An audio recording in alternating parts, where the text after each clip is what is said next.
নমস্কার। আবার সুভদ্র আমি চলে এলাম কিছু কথা নিয়ে। এবারের কথাগুলো হয়তো অনেকের গায়ে লাগবে, কিন্তু যেটা বাস্তব সেটা তো বাস্তব। কোদালকে তো কোদাল বলতেই হবে। সাম্প্রতিক আমরা দেখতে পেলাম সেই অভয়াকাণ্ডের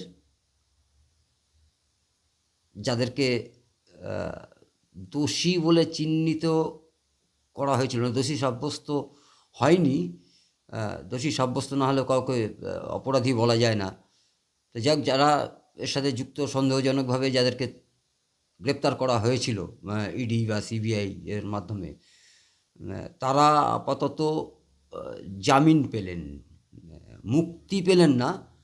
আহ, যদিও আমাদের পশ্চিমবঙ্গে বিভিন্ন ক্ষেত্রে আমরা দেখেছি জামিন মানেই যেন একটা বেকসুর খালাস, এটা বলা হয়, এটা প্রচার করা হয় এবং এটাই আমরা বুঝেছি। মানে আজ যিনি জামিন পেলেন তার মানে তিনি বেকসুর খালাস, এটা বলা যায়। কেন, জামিনে কতদিন বাইরে থাকবেন, কতদিন ধরে তার জামিন পর্ব চলবে, সে বিচারের ফাইল আবার কোর্টে উঠবে কি না, আইন আবার তাকে ডাকবে কি না, এরম নানান প্রসঙ্গ, নানান ঘটনা আমাদের এটা নিত্যদিনের পরিচিত আমাদের কাছে।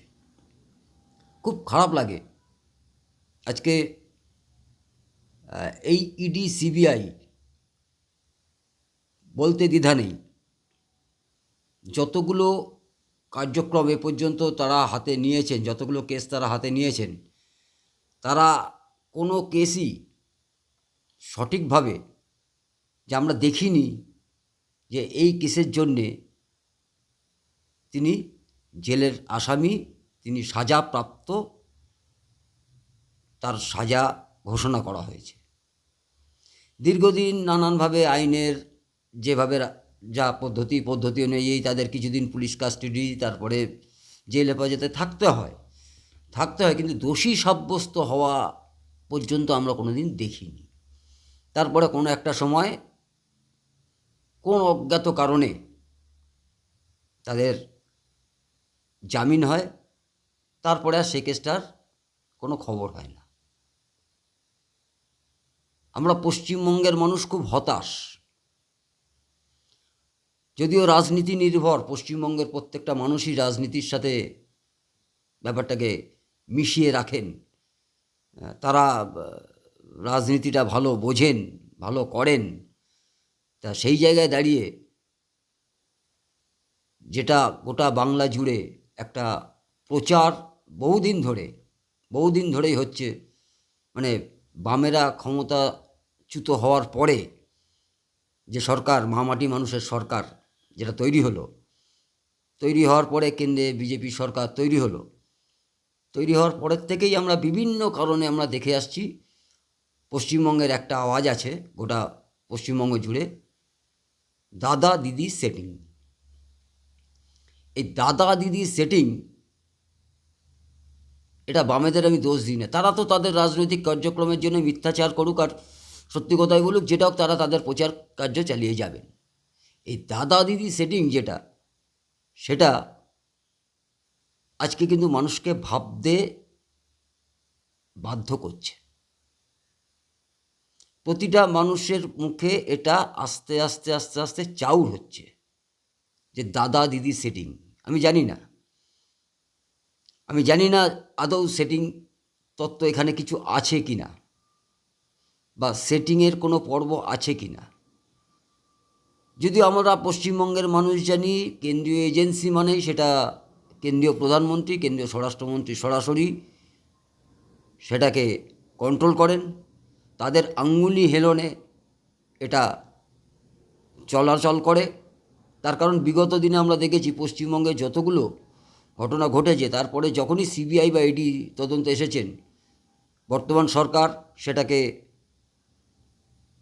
মানে আইনের নয়, ইডি সিবিআই লেলিয়ে দেওয়া, অর্থাৎ উদ্দেশ্য প্রণোদিতভাবে ইডি সিবিআই লেলিয়ে দেওয়া কথাটা কিন্তু মানুষের কাছে প্রতিষ্ঠিত করবার চেষ্টা করেছেন। মানে ইচ্ছা করলেই যে কোনো ক্ষেত্রে ইডি সিবিআই লেলিয়ে দেওয়া যায়, এটা কিন্তু পশ্চিমবঙ্গের ক্ষেত্রে প্রতিষ্ঠিত। অন্যান্য রাজ্যের কি খবর অতটা কিন্তু মানুষ তা নিয়ে মাথা ব্যথা নেই, এবং অন্যান্য রাজ্যের ক্ষেত্রে এটা কিন্তু আমরা দেখিনি এই কথাটা। ইডি সিবিআই সারা ভারতবর্ষ জুড়েই কাজ করে, বিভিন্ন তদন্ত স্বার্থে তাদেরকে নিয়োগ করা হয়, তাদেরকে কাজে লাগানো হয়, সেক্ষেত্রে শুনিনি, কিন্তু যেটা পশ্চিমবঙ্গের ক্ষেত্রে হয়েছে। এবং খুব দুর্ভাগ্যবশত এই ইডি সিবিআই কিন্তু একটা কেসেরও কিনারা আজ পর্যন্ত করতে পারেনি। আমরা এটা জানি, পশ্চিমবঙ্গের মানুষ এটা জানি, যে পশ্চিমবঙ্গের কোনো ঘটনা ঘটলে যদি একটা মানে সরকার পক্ষের মদতে যদি কোনো ঘটনা ঘটে, সরকার পক্ষের মদতে যদি কোনো ঘটনা ঘটে, সে ঘটনার ইডি সিবিআই তদন্তে কিচ্ছু করতে পারবে না, এটা আমাদের দৃঢ় বিশ্বাস। তার কারণ তথ্য প্রমাণ লোপাট বলে যে একটা বিষয়বস্তু আছে, সেটা আমরা সব ক্ষেত্রেই দেখেছি, প্রত্যেকটা ক্ষেত্রে দেখেছি। তাদের অন্ধকারে হাতড়ে বেড়াতে হয়, এটা আমরা বিশ্বাস করি, এটা আমরা জানি। কিন্তু আপামর জনসাধারণ যে জিনিসগুলো বোঝে, জানে, প্রশ্ন হচ্ছে ইডি বা সিবিআই তারা জানেন না। তারা তো আইনের পাঠ পড়েছেন, তারা তো আইন নিয়ে রীতিমতো নাড়াচাড়া করেন, খেলা করেন আইনটাকে নিয়ে বলতে গেলে। জনতা তো সেটা করেন না। তবু তাদের মাথায় বুদ্ধি আছে যে এটা এইভাবে কেন, এই প্রশ্ন কেন করা হলো না, ওটা কেন ধরা হলো না, একে কেন ডাকা হলো না, ওটা কেন করা হলো না। ইডি সিবিআই সেটা জানে না। এমত অবস্থায় তাদেরকে চার্জশিট দেওয়া হলো না, দিতে পারলেন না। কিন্তু কেন পারলেন না আমরা কেউ জানি না। যে কারণেই না পেরে থাকুক, তাদের সদিচ্ছার অভাব, বা যদি কারোর আঙ্গুল নিয়ে হেলন হয়ে থাকে, আমি ধরে নিচ্ছি কেন্দ্রীয় সরকারের যদি আঙ্গুলি হেলন হয়ে থাকে, তাহলে বলবো কেন্দ্রীয় সরকারের স্বার্থটা কী? কেন্দ্রীয় সরকারের স্বার্থটা কী? পশ্চিমবঙ্গ কি ভারতবর্ষের বাইরের রাষ্ট্র? পশ্চিমবঙ্গ নিয়ে কি কেন্দ্রীয় সরকার বা কেন্দ্রীয় দলের কোনো ভূমিকা নেই, কোনো মনোভাব নেই? কি চাইছেন? তাদের সরকার পড়ে যাবে? কেউ কেউ বলছেন একে বাঁচিয়ে এখানে তুমি থাকো, ওখানে আমি থাকি। এমন তো নয় যে আজকে রাজ্যের তৃণমূল কংগ্রেসের সরকারের সমর্থনে কেন্দ্রীয় সরকারটা চলবে বা চলতে চাইছে, তা তো নয়। কেন্দ্রীয় সরকার যে অবস্থাতে আছে, তাতে করে আগামী 5 বছর বা বিগত বছরে, বিগত 2019-এও যে বিপুল সংখ্যাগরিষ্ঠতা ছিল, সেখানেও তো কোনো প্রয়োজন ছিল না রাজ্য সরকারের কোনো সহযোগিতা, প্রয়োজন ছিল না। তাহলে সেটিংটা কোন জায়গায়, কী কারণে, কিসের সেটিং? কিন্তু সেটিং তত্ত্বটা এখন এতটাই উদ্গ্রীব হয়ে মানুষের মনের মধ্যে গেঁথে বসতে চলেছে, এর সম্পূর্ণ দায়ভার কেন্দ্রীয় সরকারের, ভারতীয় জনতা পার্টির কেন্দ্রীয় নেতৃত্বের, এটা আমার মনে হয়। যারা এখানকার ভারতীয় জনতা পার্টির যারা কর্মী সমর্থক রয়েছেন, নেতৃত্ব রয়েছেন, তারা মানুষের কাছে জবাব দিতে পারছেন না। এরা তাদের ব্যর্থতা নাকি অপদার্থতা নাকি সদিচ্ছার অভাব, সেটা আসছি না আমি, কিন্তু তারাও মানুষের কাছে জবাব দিতে পারছেন না। যে বাতাবরণ তৈরি হয়েছে, আমরা পশ্চিমবঙ্গের মানুষ বুঝতে পারছি বর্তমান সরকার পশ্চিমবঙ্গে বিন্দুমাত্র থাকার মতন পরিস্থিতিতে নেই, মানুষ চাইছে না। কিন্তু সরকারটাকে জোর করে টিকিয়ে রাখার যে পরিকল্পনা, বলবো আমি এটাকে, কেন? মানুষ কি চাইছে? মানুষ তো বামপন্থীকেও চাইছে না, বামপন্থীদের চাইছে না। তার কারণ 34 বছরের রাজত্বকালে বামপন্থীদের সমস্ত কিছু টেস্ট করা মানুষের হয়ে গেছে। তারা যতই চিন্তা করুক, যতই যাই করুক না কেন, তাদের পক্ষে ফেরা সম্ভব নয়, কোনোদিন সম্ভব নয়। পশ্চিমবঙ্গে তারা ক্ষমতায় আসতে পারবেন না।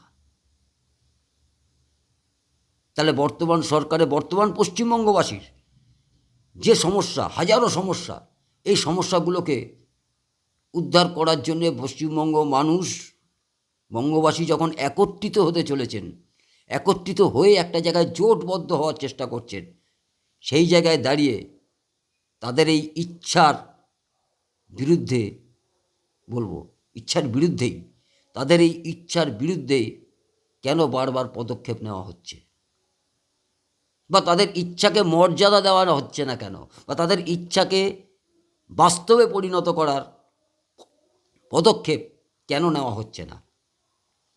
অনেকগুলো কেন, হাজারো কেন। আজকে আম আদমি থেকে শুরু করে বর্তমান পশ্চিমবঙ্গের বিরোধী রাজনৈতিক দল বলি আর কেন্দ্রের সরকারের পক্ষের দলই বলি, তাদের কিন্তু বিভ্রান্তির মধ্যে পড়তে হচ্ছে। বিভ্রান্তির মধ্যে পড়তে হচ্ছে, এর দায়টা কে নেবে?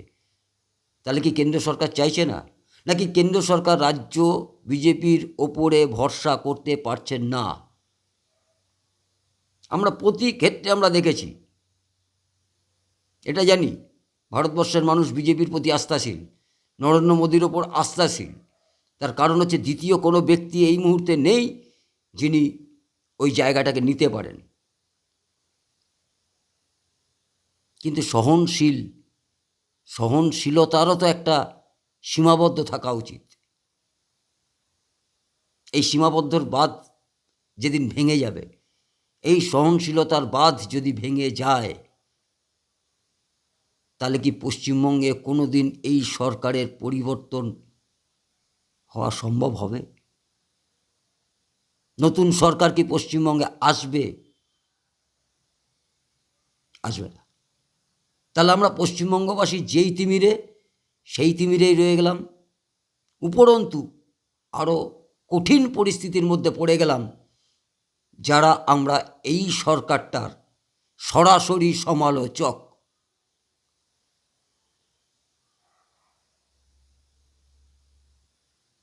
তাই না?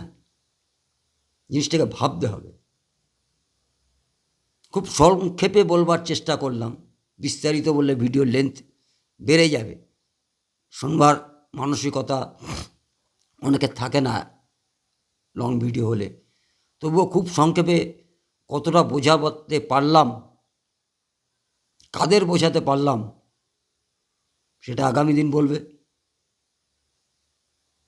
কোনো রকম প্রশ্ন উত্তর, আপনাদের মতামতের আশায় রইলাম বরাবরের মতন।